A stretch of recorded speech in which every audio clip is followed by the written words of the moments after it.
In our daily lives, we often take for granted the level of protection and security we enjoy that is provided by our local police department. But during a time of calamity that could be either short or long term, picking up the phone to dial 911 may not be an option. Do you have the proper tools to provide security for you and your family if no one can come to help? First, I want to thank Range 6 for providing firearm consultation for this video. Check out range6.com online for firearms, training, and accessories. I'm going to break this video down into 3 parts. Number 1, I'll talk about the criteria I use for deciding these 5 firearms in my top 5 list. I encourage you to listen to this section and not skip ahead to my top firearms because it will help you understand a great deal more why I choose the options I did and will help you when you're deciding on what firearms you should get. Number 2, my personal top 5 Prepper Firearms selections. And number 3, a brief discussion regarding the role of firearms in prepping as well as comments regarding training. So let's begin. The criteria I use when deciding which top firearms made it to my list are the following. Number 1, reliability. Does this firearm have a proven track record? You'll notice in my list that many of the firearms are used around the world by both military and law enforcement and have a long history in service and a proven track record. Number 2, availability. Is this a common firearm? Now this is important for getting parts. In a prolonged grid down scenario, if you need parts and you have a firearm that is rare, getting parts or ammo may be difficult. Also, finding aftermarket accessories and parts is even easier if you have a common firearm. Also, is the ammunition that it uses, is it common? This makes finding the ammunition much easier to acquire if it's a common round. Often when a firearm is common and plentiful, it helps drive down the price, which is our next point. Number 3, affordability. Is this firearm reasonably priced? Now, this is a bit relative. Firearms in general are not cheap, but many of these firearms we're discussing are a little lower on the price range compared to many options, which can get a lot more expensive. For some of the firearms we'll discuss, I'll mention some more affordable alternatives for you to consider. And number 4, capability. Do you have training or experience with this firearm? I've heard it said instead of buying a $2,300 rifle, instead buy an $800 firearm and get $1,500 worth of training. I believe that. Training is critical should you be in a stressful situation. It's easy to go to the range and just plink around, but if you're in a life or death situation and you have a malfunction or gun jam, would you even know how to work through the issue? So without further ado, let's jump into my top 5 Prepper firearms. I'm going to start with number 5 and work down to my top pick. While working through each of these, I'll try to give you a little background, why I personally chose them, and on a few of these firearms, we'll discuss some more affordable alternatives. So here's number 5 on my list, a .22 caliber firearm. .22 caliber firearms are a popular choice among many preppers due to their relative affordability, low cost of ammunition, and the ability to take down small game, as well as a carrying capacity. 1,000 rounds of .22 caliber can easily be packed. Now, the .22 caliber firearm that often comes up is the Ruger 1022, and it will set you back around $250. There's over about 5 million of these in circulation. They've been around in production since about 1964. The rifle is ideal for young or inexperienced shooters and just plinking around. It's built with a very simple construction, meaning that the average person can easily replace any part in the gun with nothing more than a screwdriver, a hex key, and some simple punches. If it's the only option you have, it can be used as a self-defense rifle. With a well-placed shot, it could get the job done. While people may complain that the .22 caliber isn't high-powered enough to be a true self-defense weapon, if you take a shot to the dome with one of these, it might change your mind. So what are some affordable alternatives? A pellet gun is a pretty solid, affordable alternative. They're relatively inexpensive. You don't have to have a license to get one. I did a video on a particular pellet gun a while back. I'll provide a link in the description below, and you can check out that a little more. Number 4 on my list is a long rifle. If you need to reach out long distances or take down a small game, this is a great option. You can get larger caliber, either in bolt action or semi-automatic. And I went with the .308 because it's a very common round and it has great long distance capabilities and knockdown power. These rounds enable a trained marksman to reach out to distances in excess of 1,000 yards. While a 1,000 yard shot may not be easy to do, it's possible with the correct training. And you also have the advantage of accuracy with this setup. For this option, I went with the Remington 700, which is chambered in a .308. The Remington 700 is a popular firearm used among police departments and is a foundation for military snipers and defensive marksman rifles. While these have a higher recoil, these tools are really more designed for reaching out than close quarter engagements. So I just picked up this Remington 700, and obviously, as you can see, it doesn't have an optic yet. But currently I've got my eye on the Vortex HST 6x24, which comes in at about around $650. Something I gotta save up for. It'll be a while. So what are some cheap alternatives? For those looking for a solid long-range rifle in the cheap, It's really hard to beat the Mosin Nagant. I used to have one of these for years, and they're a lot of fun. They were used during World War II in the battlefield, and they have a very, very long history, and in some places they're actually still used in countries like Afghanistan. They're pretty rugged. They're not exactly the best firearm in the world. The quality is pretty low on the one I had, but coming in around $100 to $150, it's kind of hard to beat those. Number 3 on my list is a shotgun. These firearms are often used in close quarter engagements, but they can print 3-inch groups at 100 meters with slugs and are often touted as a great home defense firearm and are devastatingly powerful. They're a bit more forgiving than a standard rifle in relation to hitting a target, and with the right ammunition, you can avoid over-penetration in your walls whenever you're shooting in your home. In addition, these can also be used for hunting. The two top strengths of the shotgun are power and versatility. There's different loads that you can use, like birdshot or buckshot and slugs, and these are all great hunting and defense loads. For example, modern self-defense shot could be compared to sending multiple 9mm bullets at once with 1600 feet per second behind them, and that's pretty good stuff right there. Now, I went with a Remington 870 12 gauge. Again, this is a model that has a long history dating back to the 50s with over 10 million in production since that time. In addition, these rifles have proven their effectiveness and reliability and are used by both the military and police around the world. These are extremely effective in stopping hostile targets, and you can feed them a variety of types of 12 gauge ammunition. The 12 gauge round is very common and easy to purchase, which makes it especially popular in the prepping community. Most have heard of the 12 gauge shotgun, but the 20 gauge shotgun can be very effective in stopping a would-be assailant as well, and is great for someone with a smaller or lighter frame. So what are some cheap alternatives? Well, the one that I often see when I'm doing research on 12 gauges is the Maverick 88. You might want to check it out. I'll provide a link in the description below if you want to watch some reviews on that one. Number 2 on my list is a handgun. Handguns come in 2 primary flavors, revolvers and semi-automatic, and both have their pros and cons. I personally decided to go with a semi-automatic because it gives me more carrying capacity and I can reload a lot faster with a magazine, which enables me to get back on target quickly after reloading. In addition, there's less felt recoil combined with generally larger grips and no heavy double action trigger pull, which for self-defense firearms is all pluses to get multiple rounds on target quickly.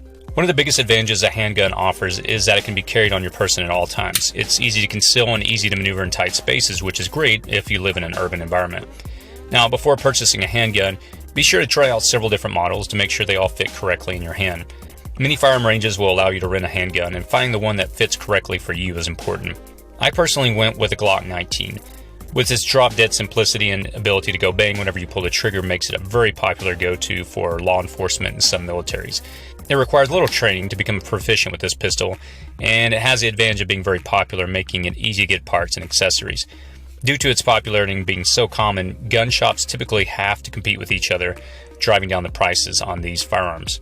This particular pistol I ended up going with is the Glock 19. It uses the 9mm round, which is very common, and you'll hear a lot of arguments online about which is the best ammunition, 9mm, 40 cal, or 45. While this video will not go into all the differences between these different rounds, the 9mm round is manageable to shoot and very effective. I put a lot of rounds through this particular platform and have had to learn how to deal with malfunctions along with learning how to reload it quickly. Do I think it's the best option out there for everyone? No, not necessarily, but the grip is a little larger than I would like, making changing a magazine quickly a little difficult, as my thumb can't reach around the mag release without a little manipulation, but I found workarounds. Plus, I live in California and our options for pistols are being reduced every year, so I'm fortunate this time to at least have this option. A Glock will usually set you back around about $500, and there are cheaper options on the market as well. Now, number 1 on my list is a carbine.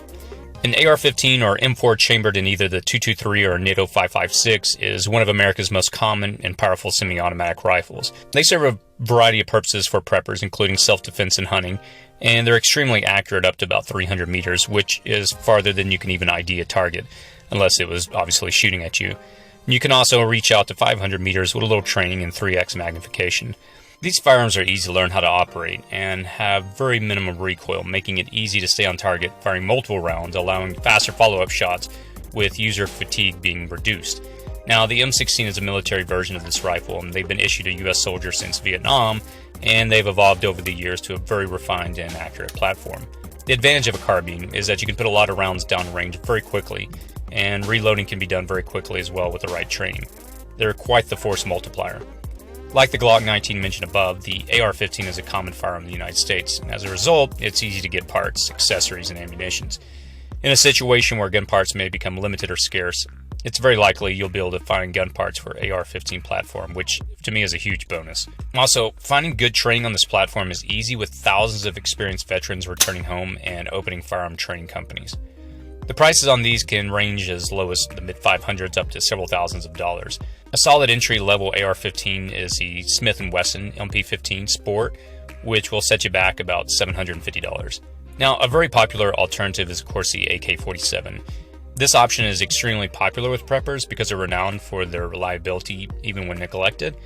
Again, that's just one of those kind of personal preference things.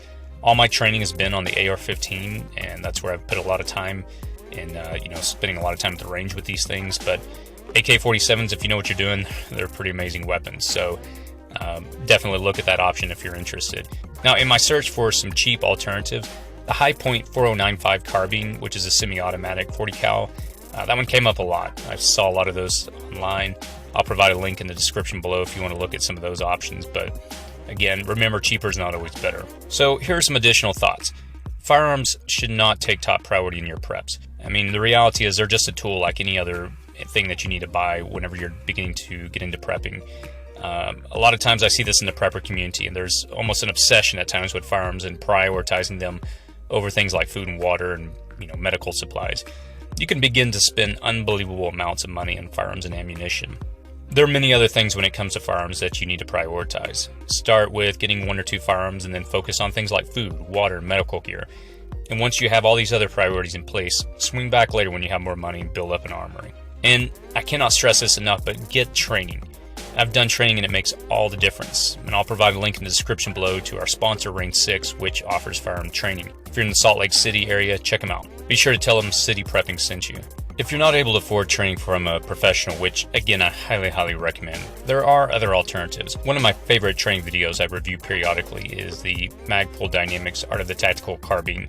It's a great step-by-step tutorial outlining the mechanics of the standard AR-15, which I'll provide a link to in the description below.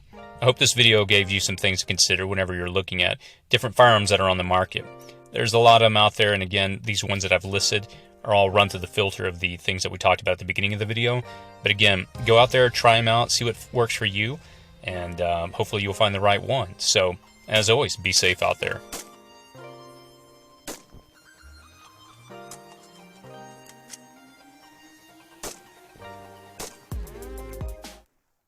There may come a time when you or your family need to move unnoticed through a crowd, potentially during a time of civil unrest, in order to get to a bug-out location or get home. Would you know how to blend in so as not to draw attention to yourself? Could you be invisible? Could you be the gray man? You can show your support by clicking the like button below, subscribing to our channel, visiting our website, or providing feedback in the comments. In addition, I'll provide links to additional resources in the description section below. Enjoy the video.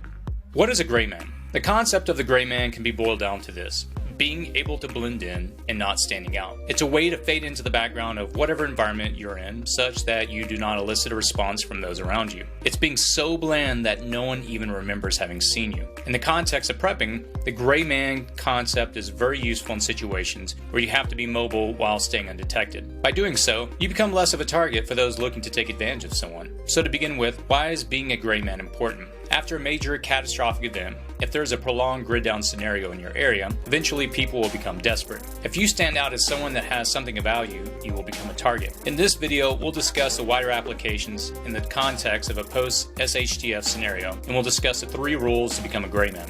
So let's jump in. Rule number 1, determine your baseline. So what is a baseline? In the context of this conversation, a baseline is determining what is normal for behavior and appearance for a given environment. For example, if I were at the beach, I'd expect people to be wearing swim trunks, t-shirts, bathing suits, and would expect someone to be relaxing. Whereas if I were in a boardroom meeting with C-level executives, I would expect formal dress attire like suits, and I would expect people to be acting in a professional, business-like manner. Not only is clothing part of the baseline, but how people are acting, moving, and behaving is important as well. So a baseline is a combination of many things that revolve around one single concept. What is normal for the given environment in regards to how people appear, move, talk, and act? So how do you determine the baseline in a new environment? Simple. Watch and observe. Before you head into a new environment, take a moment to look around to find out how people are dressing, acting, and behaving, and find a way to do the same. Your goal is to avoid acting or looking out of the norm. When it comes to the concept of the gray man, the goal is to avoid drawing attention to yourself, which leads us to the next point. Rule number 2, avoid creating stimulus. A stimulus is anything that triggers a response when someone sees you that may form an impression with them. What do I mean? If you're in a crowd and you have something on your person or act in a way that causes someone to take notice, you've just created a stimulus. You have stimulated that person's mind to take note of something about you that was out of the ordinary. On a biological level, how does this happen? Without going into a deep discussion, I'll briefly run through how your brain processes and filters information. Let me introduce you to a part of your brain called the RAS, or Reticular Activating System. The RAS is the portal through which nearly all information enters the brain. It is a brain system that filters out extraneous information. You are bombarded on a daily basis by a lot of stimuli, and if your brain didn't filter out things that it deemed as unimportant, you'd suffer from sensory overload. Let me give you an example that you've probably experienced. Ever been at a party or social event, engaged in a conversation with someone, surrounded by a lot of people or other people that are talking, and someone across the room mentions your name? That triggers a response in your brain. The RAS decided to not ignore this information and instead alerted you. The person didn't even have to yell your name, but nonetheless, your brain immediately takes note of this. Your brain this whole time has been filtering out the noise in the room,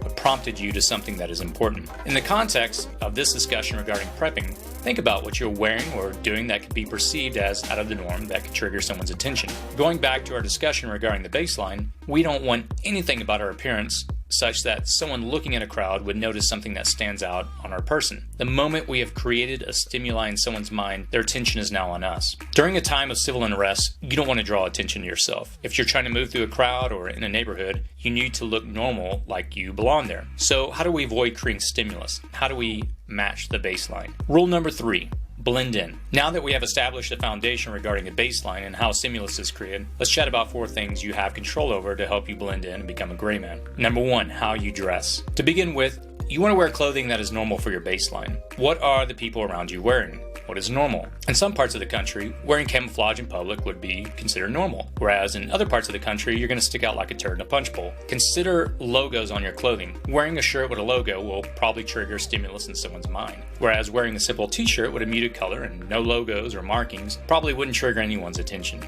Again, remember from our previous discussion regarding the RAS, bland white noise is just filtered out of the mind, whereas markings or identifiers on your person will grab people's attention that could cause them to take note of you because they immediately identify something about you. I'll give you an example. I have a hat that I used to wear with an American flag morale patch. I was at a friend's party and a guy walked up and immediately struck up a conversation, and we were discussing firearms and local ranges we like to visit within a couple of minutes. I don't encounter a lot of these type of conversations here in Southern California, and in the course of the conversation he pointed out that the hat was a dead giveaway. When wearing it, I often get asked if I'm in the military. The hat, which I like a lot, is probably best to be worn when I go to the range and I don't wear it anymore in public. Why? The hat causes an immediate stimulus with people and I've made an impression in their mind. In a hostile situation, someone may perceive me as a threat and target me first. The issue about becoming a gray man really isn't about wearing tactical looking clothing, but rather blending in with what other people are wearing around you. If you're not wanting to draw attention to yourself, avoid clothing that is not the baseline that could cause a stimulus in someone's mind. Number 2, eye contact. Avoid this if at all possible. Once you make eye contact with someone,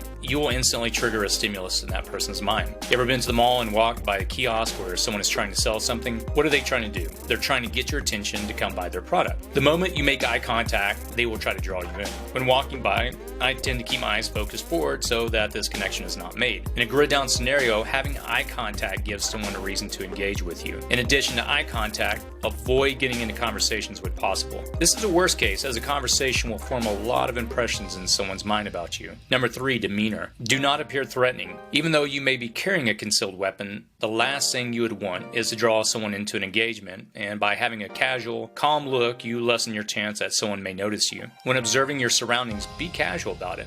Instead of making it obvious by moving your head and eyes while scanning the room, instead use a prop like reading a newspaper or looking at your phone so that you can use your peripheral vision. Number 4, smell. For those that enjoy hunting, you know this principle all too well.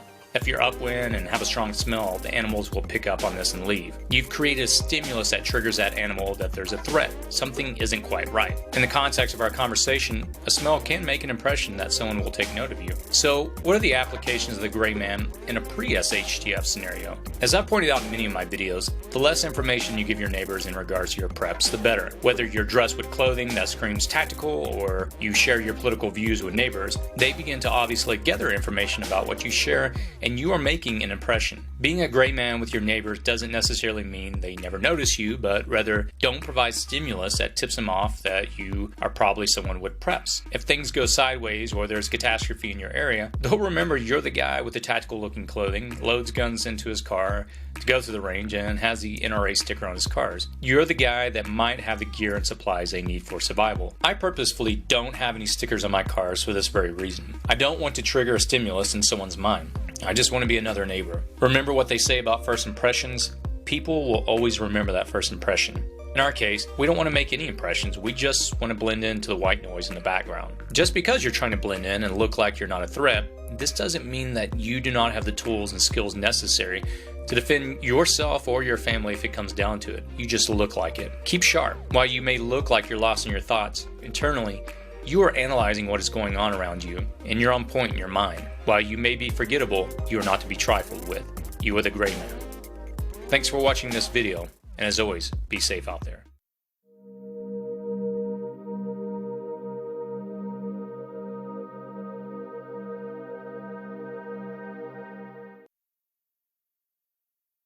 Hey YouTube, this is City Prepping.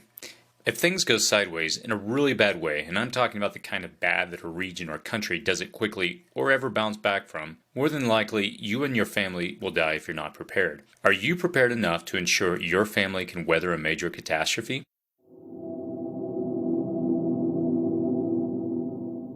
You can show your support for this channel by liking, commenting, or sharing this video on social media. In addition, I'll provide links to products I discuss in the description below. Enjoy the video.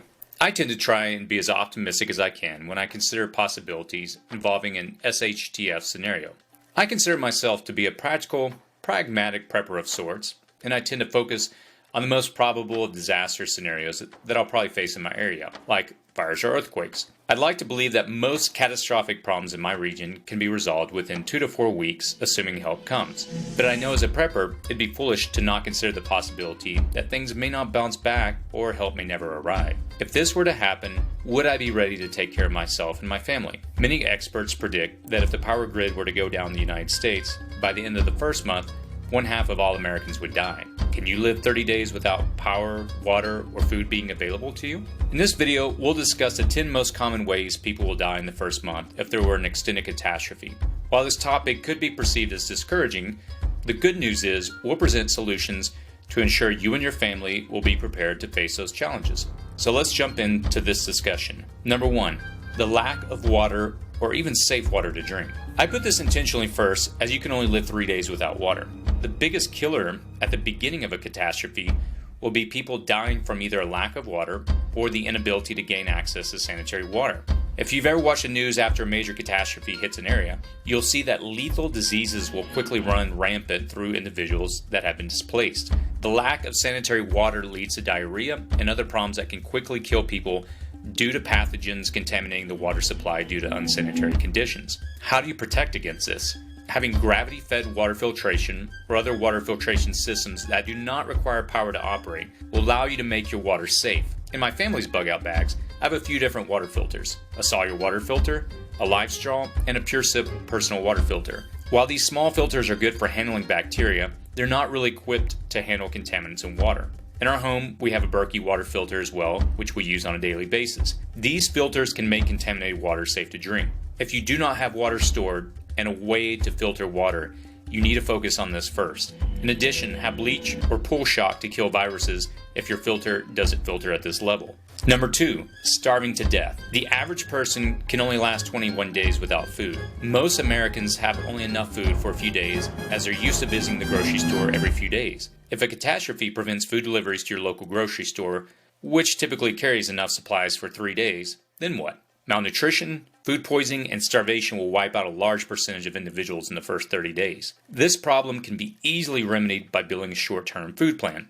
In my home, I've stocked up on foods that we already use on a daily basis. We pull the food from this inventory as we need it. Things like spaghetti, rice, honey, beans, coffee, canned meats, canned food, etc. This is by no means a long-term food storage plan, which we'll cover in a future video, but rather this is food that is already used in our daily life. Here's what I did. We started setting aside a little extra money in our budget each month to grab additional food we already used and added it to our inventory.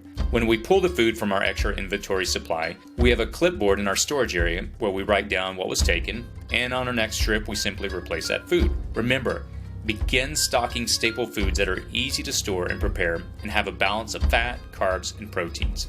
Number 3, your medication runs out. This is a bit of a challenge as you can't necessarily stock up on medications if your doctor only gives you enough of a supply until your next appointment. After a catastrophe hits an area, you can expect people will make a run on their local pharmacy to secure the drugs they need to survive. In addition, you need to consider the effect it will have in your local area when people come off their medication. Many people rely upon medication to not only deal with health issues, but also to keep them mentally stable. Without their meds, there could be severe side effects. People will get desperate and potentially dangerous. And without the medications, they won't last long. If your health condition can be managed with changes in your lifestyle, for example, getting in shape and losing weight, you need to give serious consideration to this, which leads us to our next point. Number 4, people will die because they're out of shape. A few months ago, I had a tree in my backyard which began dying, and it was time to cut it down. And I don't own a chainsaw, so I had to use an axe to cut it down. Growing up, we would cut trees down all the time on our property and split wood, but that was back when I was 18 years old. Now that I'm 40 years old, that same task is much more difficult. Cutting down a tree was a bit of a challenge. While I typically spend about 3 days in the gym and I try to do cardio activities on other days, when cutting the tree down, I began to realize I was no longer a spring chicken. I was winded quickly, and I found myself wishing I had a chainsaw.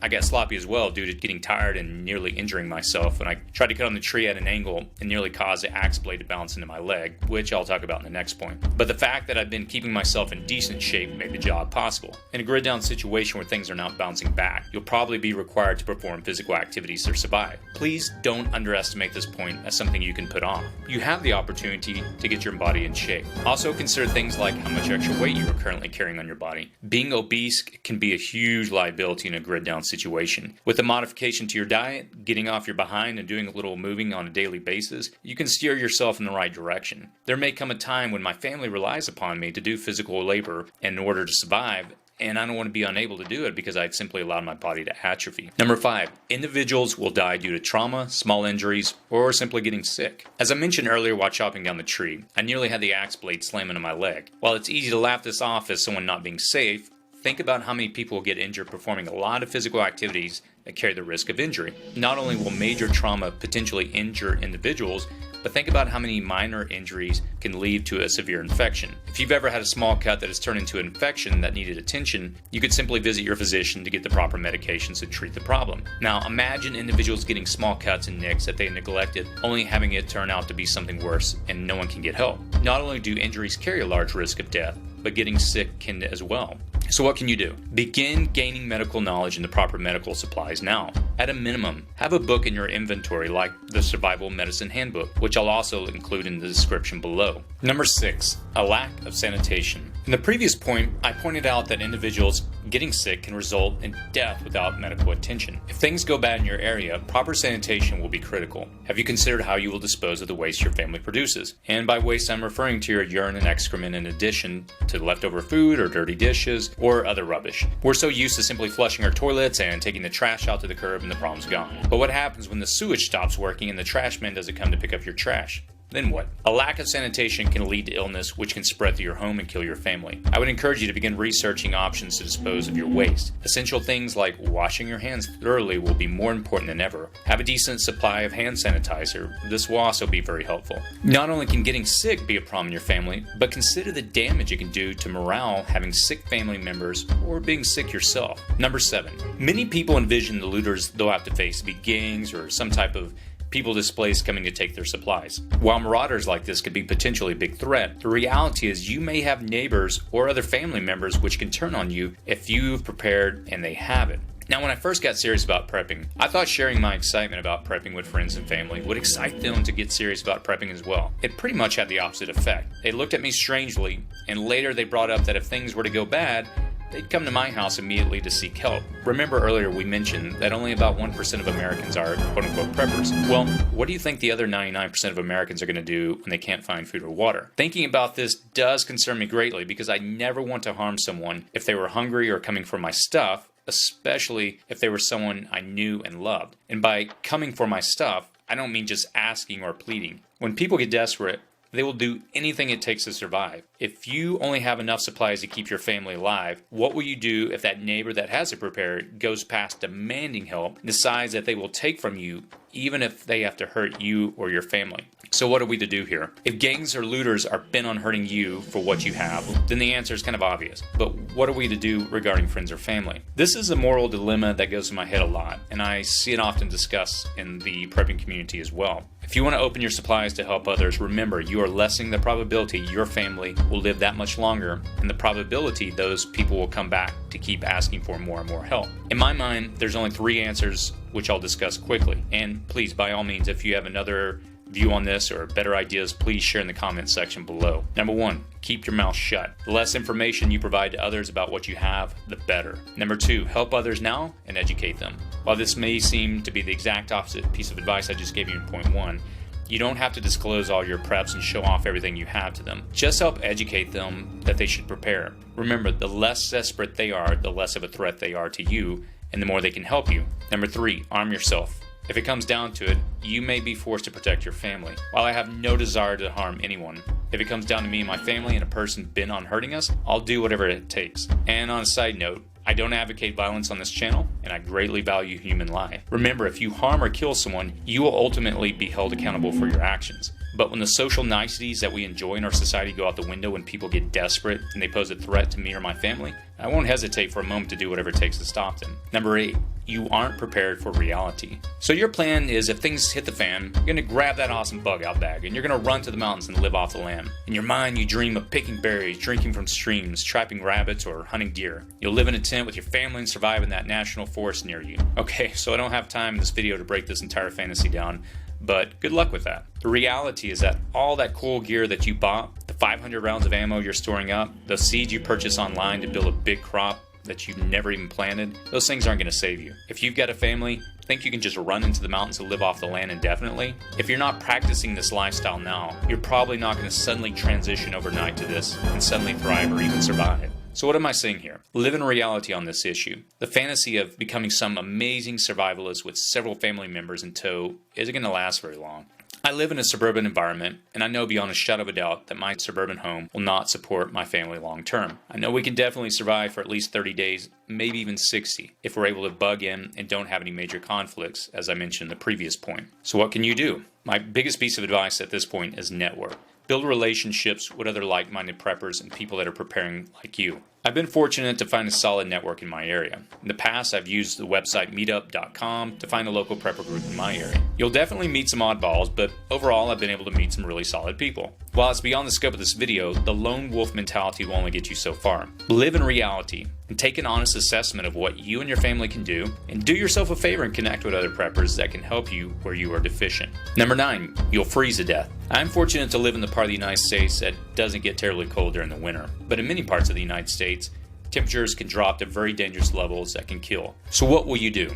Are you going to start that fireplace that you've never used before? Okay, do you have firewood already cut and prepared? If not, do you have the tools to do so, and do you have places around you to go and cut down firewood? For many that cannot get a fuel source in time before the temperature drops to dangerous levels, they'll try burning things that they shouldn't, and they'll stand the possibility of carbon monoxide poisoning or possibly burning down their own home. If you have a fireplace, start by making sure the chimney is cleaned out and have firewood on hand that is already cut up. Find methods that others use in your area to heat their home that is not dependent on the electrical grid functioning. Each region is unique and different in how they handle heating homes, and be sure to have a backup plan should the power go off. And number 10, you give up. Last but not least, many people will simply give up. Some will simply lose the will to move forward or to keep fighting. Things may not go according to plans, bad things may happen, your supplies may get looted, someone in your home may die. The list of what could happen can go on and on. The key is this: do not give up. especially if you have a family or others depending on you. You may have to dig deep inside to find the strength and fortitude that come hell or high water, you will not back down or give up. If you have dependents, giving up is not an option. Remember this, a negative, defeated attitude can be like cancer and spread to others around you. As we discussed earlier, morale in times like this is critical. This goes beyond just having the right tools or supplies. If you are prepping now for yourself and your family, remember that they will be looking to you to not only lead in your preps, but in those dark moments when all hope seems lost. Don't give up. Determine now that you will dig in your heels and align your mind to that end. You may be the only beacon of hope others have. While making this video, it challenged me to reconsider a few things I need to focus on a little more, and I hope it will do the same for you. Again, please feel free to provide your feedback in the comments section below. As always, be safe out there.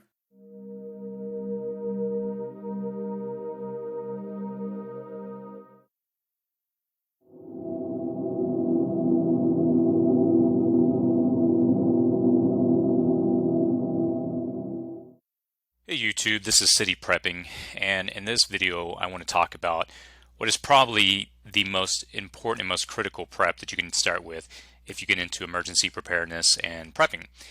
What we're going to be talking about today is water and water storage. It's easy to set up, store, and forget about water. You can pretty much just put it away somewhere and you're good to go. You can get enough water to last a family of four for about 3 to 4 weeks with all the containers, preservatives, etc., probably for under $250. And it's easy to get focused on gear and gadgets when you first get into prepping, but water is really the first thing that you should be concerned about and really focus on when you start prepping. So in this video, we're going to discuss a few different things here. Number one, the importance of water. Number two, the type of storage containers available on the market. Number three, where to store your water. Number four, how to prepare your storage containers and water for long-term storage. How much water should you store? Places you can find water in a situation where the infrastructure in your area has been damaged, and making water safe to drink. So the first subject matter is the importance of water. You can't live longer than 3 days without water. Food, you can go, roughly 3 weeks or so, but water is not going to happen. Your body depends on it, and after a certain period of time, it will start shutting down if it doesn't get it. On the other hand, just taking in water itself is not the solution. You've got to have good, clean, sanitary water, because ingesting unsanitary water with pathogens can result in severe illness, resulting in death. If we look at the recent situation that's been happening in Flint, Michigan, you can just see how much damage it does to a community when clean, fresh water is not available. That community is going through a lot of challenges simply because they don't have clean water. So many things that we do on a daily basis, they require water, whether it's drinking, cooking, cleaning, bathing, even using the toilet. If the water was not available and not coming out of the tap, should there be an emergency or a catastrophe in your area, what would you do when it comes to water? The average American, they use 80 to 100 gallons of water a day. And in a grid down scenario, you can get by on about 1 gallon of water per day per person in your household. There's even websites like ready.gov that recommend you have at a bare minimum 3 days of water on hand per person. I was watching TV the other day a few weeks ago, and on Conan O'Brien, they even had a whole segment about preparing for an emergency. And when Conan O'Brien asked the guests on the show what people should be doing to prepare, her advice was store up a lot of water, and I'll provide a link to that episode in the description below. It's really important that you, if you're going to get into prepping and emergency preparedness, that you first focus on water, because again, that is hands down, apart from your shelter, that's going to be one of the most important things you'll need. So the next question becomes, well, what can I store water in? What do I use? Well, most of us will, in the prepping community, and you'll see this a lot of times, you'll see people using different type of polymer plastic storage containers. And what you're going to look for is on the bottom, you'll see a little stamp. It will say PETE or PET. And these are the type of grade of plastic that's safe for drinking out of. I have several different types of storage containers in my home. I've got 5-gallon stackable plastic containers. These are like a dark blue, and I'll provide a link in the description below. I've also got 7-gallon non-stackable water containers, and these are also really great, these 5-gallon and 7-gallon. I've got them in different places. The 5 gallons, obviously, I try to stack them where I can. The 7 gallons, I slide them into areas that I can't necessarily stack them. But these are both great options, especially when it comes to being in a bug out situation where you have to leave them quickly. because the next item we'll talk about is a 55-gallon water storage container. And I've got several of these in my garage. But in an emergency, you can't really move those around. You can't throw them in the back of your truck and head out of town. With the 5-gallon and 7-gallon, you can. So I keep a lot of those on hand as well. When it comes to 55-gallon water containers, you'll hear a lot of myths online about don't store it on cement. You know, basically from what I've read, you don't want to store it on hot cement. I put 2x4s under my 55-gallon water storage containers. I just don't want them resting on the ground. Maybe I bought into the myth. So I'll provide a link to, you know, different websites where you can pick up these 55-gallon storage containers. You know, I keep these in the garage. I would love to keep them in the house, and I'll talk about where to store them here in a second. You're going to need, when you pick up one of these 55-gallon, you're going to need a bung wrench to open up the, you know, the cap on the top of the storage container, and you're going to need a water pump to extract the water out. One of the things that I definitely recommend before you store your water containers, make sure you put a date on them and put any relevant information. For example, on mine, you know, I put the date when I originally stored them, prepped them, put water preservative in them, and explain how long the water preservative is good for. And so that way I can always go back and look, and I can know when I have to rotate them next. The next question becomes, where do you store your water container? The most important thing is to store it out of sunlight. Sunlight encourages bacterial growth in your water. And ideally, you want to store it in a cool, dry place, around 50 to 70 degrees Fahrenheit. Most of my water I keep under our stairwell and our closet. It's a really cool place. It never really gets hot there. And I store them in different places in our house, in closets. And again, I make sure I cover them up. I also store my 55-gallon in the garage. It's not the ideal place because it can get really hot in the garage. It's not a place that's going to be cool, but unfortunately, I don't have the space in my house, and you may run into the same issue. If I have the option, I would store them in the house, but I don't have the option. If you do store them outside, make sure you cover them up with a tarp or something that will keep the sunlight off of them. The next question is, how do you prepare your storage containers and water for long-term storage? First of all, if you're going to use water containers, make sure you purchase some that have not been used. In other words, get them brand new. Those are the ones that you're going to want to ultimately use for your drinking water. Now, you can find great deals if you go on Craigslist or other websites or at garage sales. You'll find a lot of times used water containers, 55-gallon, etc. And I've picked up a few of those in the past for really good deals. The ones that are used that I don't know the history on them, I don't put our drinking water in that. Water that I'm going to rely upon, that in the situation where we need drinking water, I wouldn't want to rely on those.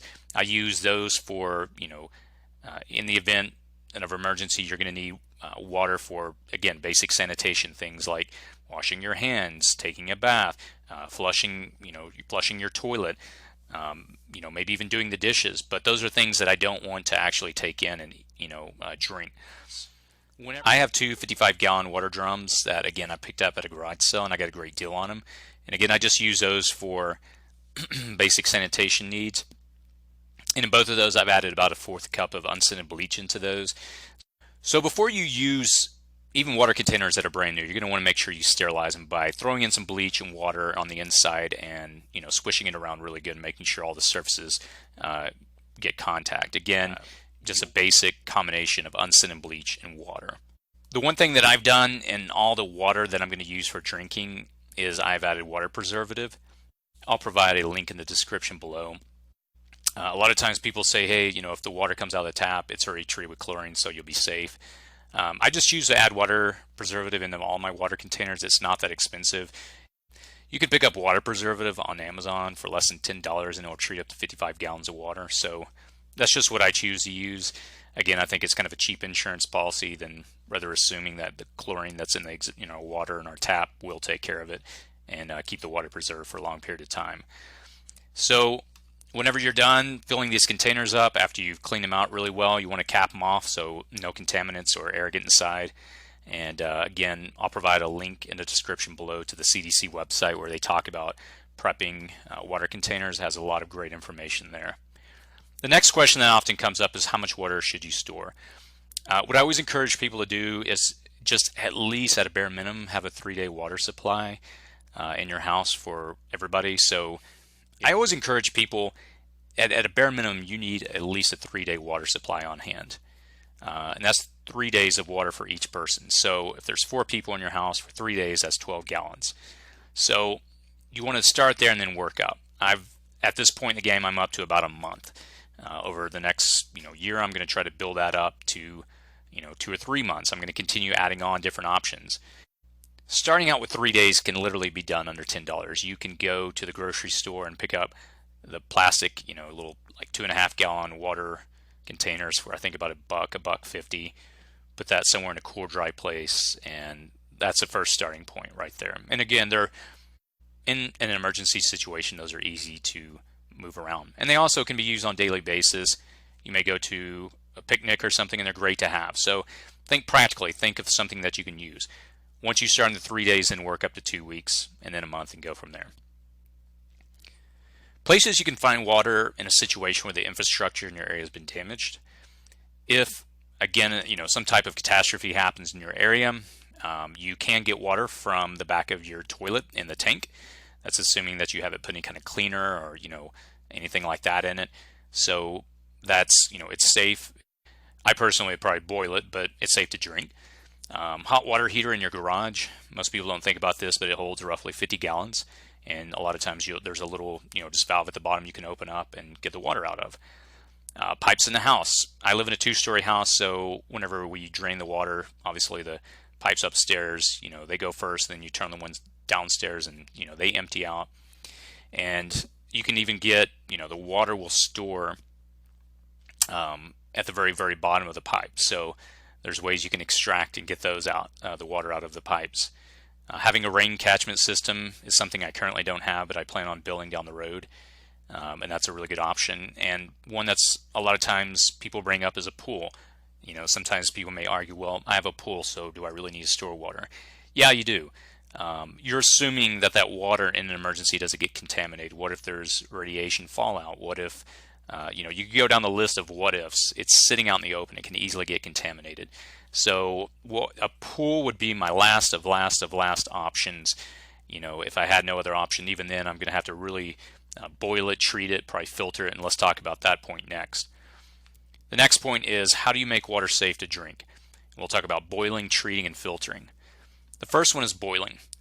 Bringing water to a rolling boil for about 3 to 5 minutes, it's going to kill most of the waterborne microorganisms. However, just because you boil it, it's not going to necessarily take out toxic contaminants.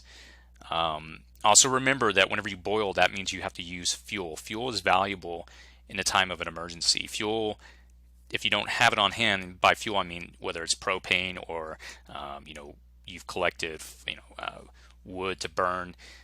Even the time that it takes to split wood and to bring wood back to your house, that is time. That's fuel. That's fuel that your body, that's calories that you're beginning to use. So whenever we talk about water storage, we want to have it ready to use in a time of emergency, not pull it out and then have to treat it. That's the last. That's not at the time that you want to have to begin to treat your water. The next item is bleach. You can use bleach to kill most of the microorganisms. You can add about 8 drops of fresh liquid household chlorine bleach to every about 4 liters, or in other words 1 gallon of water, and that will kill most organisms. It's going to still be safe for you to drink. Probably let it sit for 30 minutes to an hour or so. That's only household bleach that doesn't have thickeners, scents, or additives. Don't use all the bleaches that have all those. You want a non-scented bleach. And again, bleach, just like boiling, doesn't necessarily address the issue of toxic contamination. Now this is where filters come in. You're going to want to have filters on hand to address any toxic contamination. In my different bug out bags, vehicle EDCs, etc., I've got 3 different types of water filters. I've got a live straw, I've got a cellular water filter, and I've got a pure sip water filter. Again, these are real simple, kind of on your person. They're not going to filter a whole lot of water and a lot of the heavy contaminants. So, they'll get you by in a pinch, but if you're in a long-term situation, obviously that's not going to filter out water for, like cooking or other things that you're going to need eventually do. But they're good to have on hand nonetheless, and I'll provide links in the description below to some of the ones I use. Now, on the issue of filtering, I've really researched this for a while, and you're more than welcome to do it yourself. You may come to a different conclusion, but I've found so many different filters that you can pick up on the market. Some are better than others, and some are cheap, but at the end of the day, if my life's on the line, I'm not looking for cheap. The one that consistently stands out, that's seems to be the most popular and really gets the job done, is the Berkey water filters.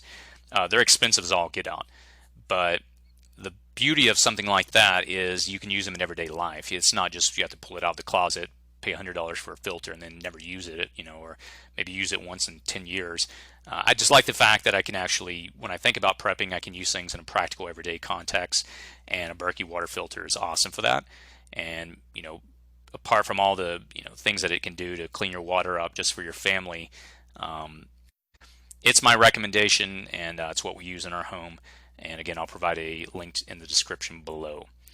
So the final note about water preparation: remember, 2 is 1 and 1 is none. Always have backup options. When it comes to water, I'm going to continue to build and expand upon my water storage, because where I live, it's for all intents and purposes, it's a desert, and I just want to make sure that we are prepared, should we have an earthquake or some other catastrophe that could take down the water system here. As always, I'll provide links in the description below to the different websites and products that I talked about in this video that I use personally. As always, if you find these videos useful, please click on the subscribe button below. And I always find it interesting, the different comments that people post on my videos, some of the great information they provided that I never would have thought about. I'm learning like everyone else, and I always enjoy to hear your feedback. As always, be safe out there.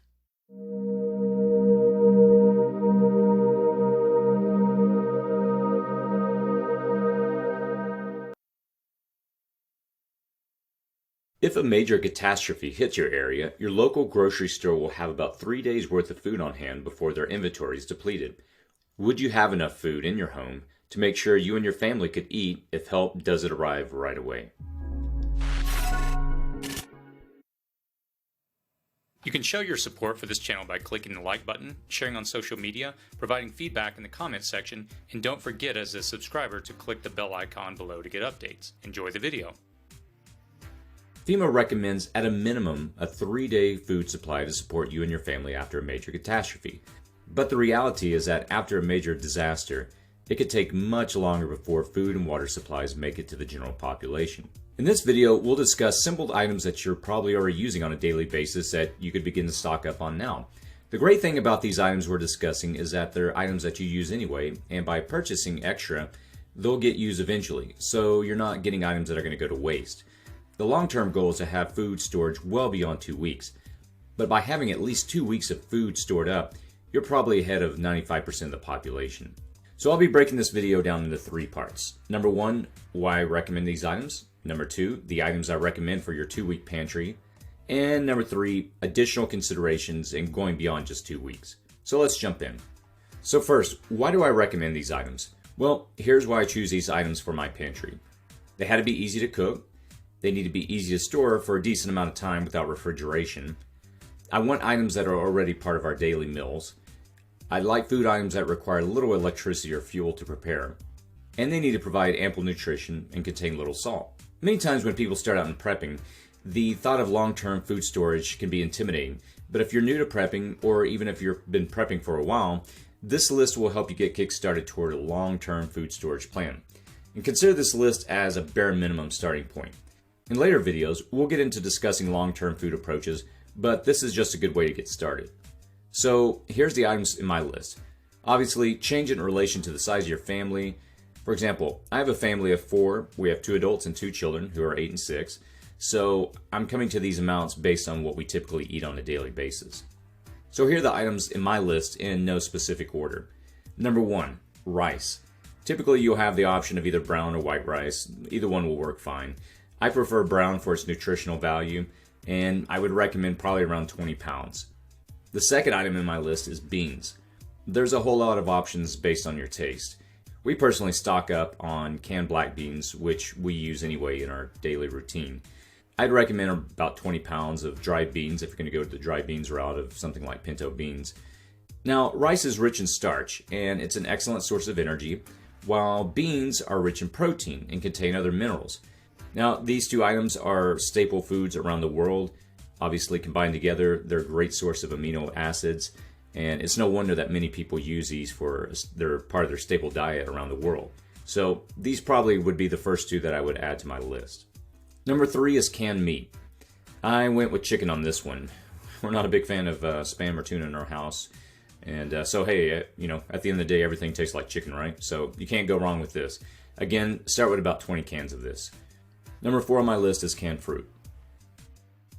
Number 5 is canned vegetables. We went with green beans, corn, and tomatoes.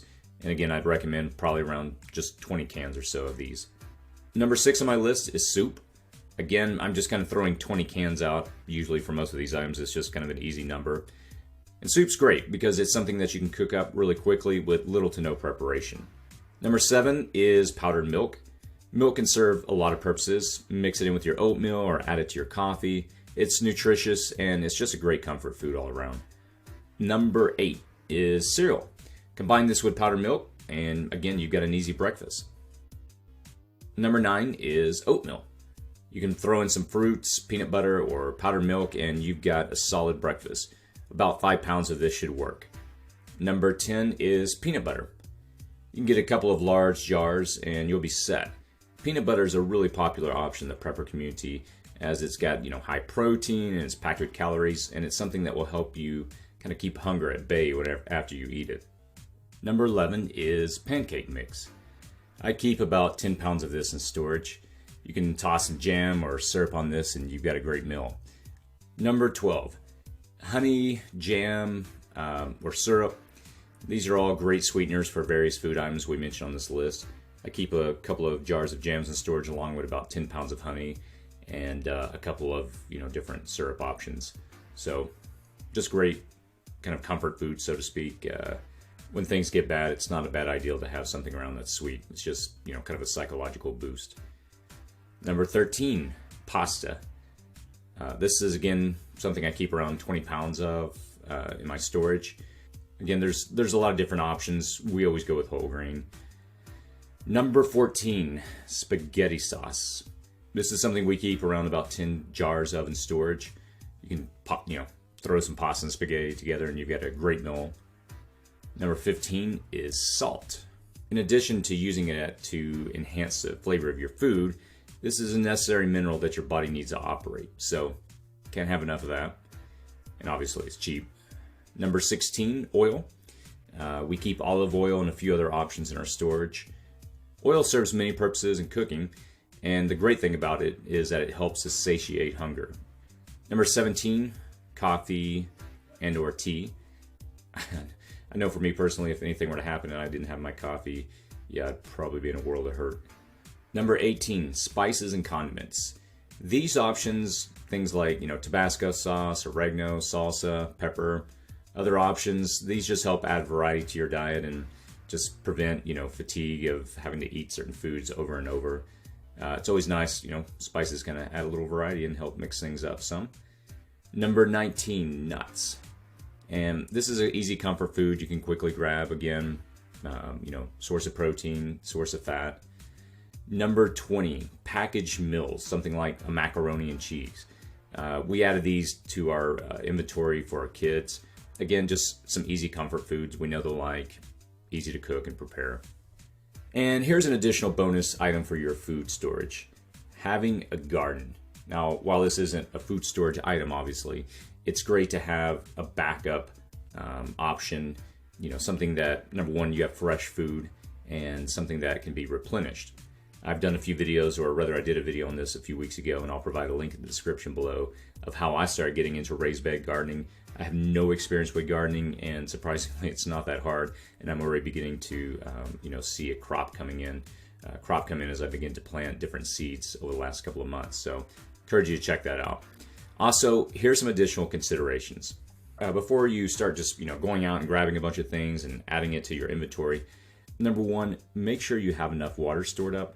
I can't emphasize this enough. People often underestimate this, how much water they're going to need. I've done a couple of videos in the past where I talked about, you know, water storage and purification. Obviously, the things that we're talking about on the list that you're cooking, they'll need water. So definitely have that stored up and prepared. Number two, actually buy food items that your family enjoys. When I made the list, I did a lot of research and I found a lot of different options that were really popular, but they didn't really work with what our family enjoys eating. So I just altered our diet, or rather alter this list based on what our family's diet is, and we stocked up on items that we already use. Again, what we talked about earlier, don't get things that you're going to buy and you're never going to use them and you'll end up tossing them and throw them away. What's the point? So find items that you actually enjoy that you're already using and just add those in, stock up and add extra. Also consider convenience foods that are easy to grab and eat and don't necessarily require a lot of preparation, like protein bars or crackers. And be sure to actually try these foods out before stocking them up. Again, if there was a time of catastrophe and you're left eating some food that you don't even like to begin with, that's just not going to help. Number 3, have a place to store food. You can clear out a closet in your house or find some other location that's not being used. Also, be sure to rotate your supplies. Check the expiration dates on the different cans or the different things you purchase and put the items with an expiration date that's further in the future at the back. And the items that need to be eaten sooner, move those toward the front. And be sure as well to have a pen and paper in the storage area to write down items you need to replace on your next trip to the store when you pull an item out of storage. Again, buy what you eat, rotate, and repeat. In a future video, I'll be creating a series of videos where I'll talk about setting up your prepper's kitchen, including sanitation and cleanup, as well as discuss several different fuel options to ensure you can cook your food. For those that want to go beyond just the basics discussed in this video in our series about long-term food storage, which is again another video I'll be doing hopefully sometime soon, be sure to check out the Prepper's Cookbook, a book that I'm currently reading. If you enjoyed this video, please be sure to like and share. In addition, if you'd like to help this channel, please check out my Amazon store, which I'll provide a link in the description below. And if you have any items on your food storage list that are not mentioned in the video, please feel free to share them in the comments section below, as I always enjoy to hear back from the community. And a lot of times these comments, I do read them and I get a lot of insight. There's things that I may not have even considered, and it helps kind of mature me and grow me as a prepper. So, as always, be safe out there.